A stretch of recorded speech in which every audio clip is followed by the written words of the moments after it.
সাতক্ষীরায় পুলিশের পোশাক পরে দাঁড়িপাল্লার নির্বাচনী পথসভায় সঙ্গীত পরিবেশন করে বরখাস্ত হলেন পুলিশের এএসআই কারি মহিবুল্লাহ।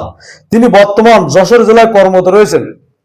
পুলিশ সূত্রে জানা গেছে, গত 26শে নভেম্বর 15 দিনের ছুটি নিয়ে গ্রামের বাড়ি নোয়াইল যেতে চান।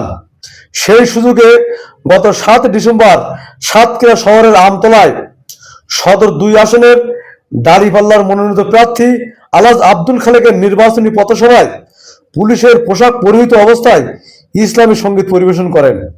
এতে পুলিশের পেশাদারিত্ব এবং ভাবমূর্তি চরমভাবে ক্ষুণ্ণ হয়েছে। বিষয়টি রেঞ্জ ডিআইজি খুলনা ও পুলিশ সুপার যশোরকে লিখিতভাবে জানানো হয়েছে। উক্ত পুলিশ সদস্যকে সাময়িকভাবে বরখাস্তের পাশাপাশি তার বিরুদ্ধে বিভাগীয় ব্যবস্থা সহ অন্যান্য ব্যবস্থা গ্রহণের বিষয়টি পরীক্ষাধীন রয়েছে।